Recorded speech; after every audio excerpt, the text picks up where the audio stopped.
A voice in the desert. The desert was silent except for the wind.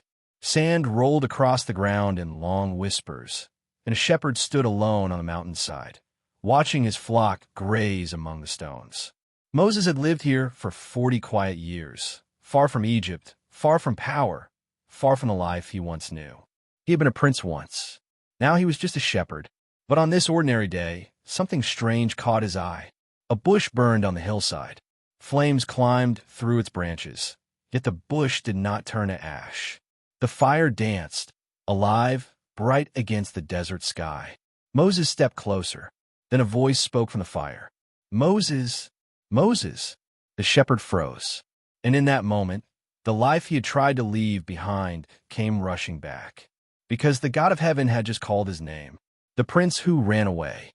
Long before the desert, Moses had lived inside the golden halls of Egypt. He grew up among royalty, educated in the wisdom of the greatest empire on earth. Servants bowed. Soldiers obeyed. Everything a man could want was within reach. But Moses knew something most Egyptians did not. He was not one of them. He was Hebrew. His people were slaves. Every day he watched them beaten, crushed under the weight of Pharaoh's building projects. Their cries echoed through the cities Moses called home.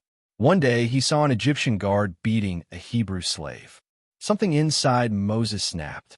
He struck the guard and killed him. But justice had turned into murder. When Pharaoh learned what happened, Moses ran. Across the wilderness, across the desert, until the prince of Egypt became a shepherd in Midian. For 40 years, he believed his story was over. Until the day the bush caught fire. The mission no one wanted.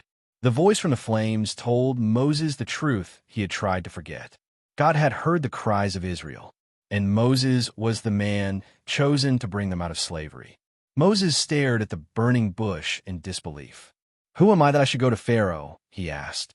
He had once fled that man's wrath. Now God was asking him to walk back into the lion's den. But God answered simply, "I will be with you." Not Moses' strength, not Moses' courage, God's presence. And that was enough. The battle of power. When Moses returned to Egypt, Pharaoh laughed. The old shepherd stood before the throne and spoke the command of God. "Let my people go." Pharaoh refused. What followed was not just a political struggle. It was a collision between the power of a king and the power of God. Rivers turned to blood. Frogs filled the land. Darkness covered Egypt like a blanket. One by one the plagues struck, each one showing that Pharaoh was not the true ruler of the world. But the king's heart hardened until the final night came. The night when Egypt would finally understand the cost of stubborn pride. By morning, Pharaoh's resistance shattered. "Go," he ordered. And after 400 years of slavery, Israel walked out of Egypt, the sea that had no road. Freedom did not last long. Pharaoh changed his mind. Soon the ground trembled with the thunder of Egyptian chariots racing toward the escaping nation. Ahead of the Israelites lay the Red Sea. Behind them came the most powerful army on earth. Panic spread through the people. "There are no graves in Egypt," they shouted at Moses. "Did you bring us here to die?" But Moses stood at the water's edge. The wind began to rise. He lifted his staff toward the sea. All night the wind roared across the water. And slowly, impossibly, the sea opened. Walls of water rose on both sides. A dry path stretched across the seabed. An entire nation walked through the middle of the sea. When Pharaoh's army followed, the waters returned. The sea that became a road also became a grave. Israel was free. The mountain of fire. Freedom brought them to a mountain wrapped in smoke. Thunder rolled across the sky. Lightning split the clouds. God descended on the mountain in fire, and Moses climbed alone into the storm. There he received the law, the commands that would shape a nation and teach a people how to live under God instead of kings. But leadership is heavy. The same people who had walked through the sea often complained, doubted, and rebelled. Still, Moses prayed for them again and again. A shepherd guiding a stubborn flock through the wilderness. The promised land he would never enter. Years passed.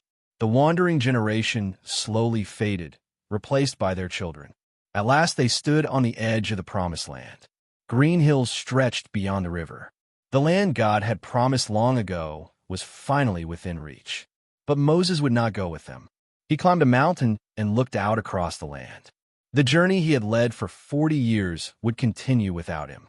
Yet he did not stand there in bitterness, because Moses understood something greater than reaching the destination. He had walked with God. He had seen seas open, mountains burn, and a nation born for slavery.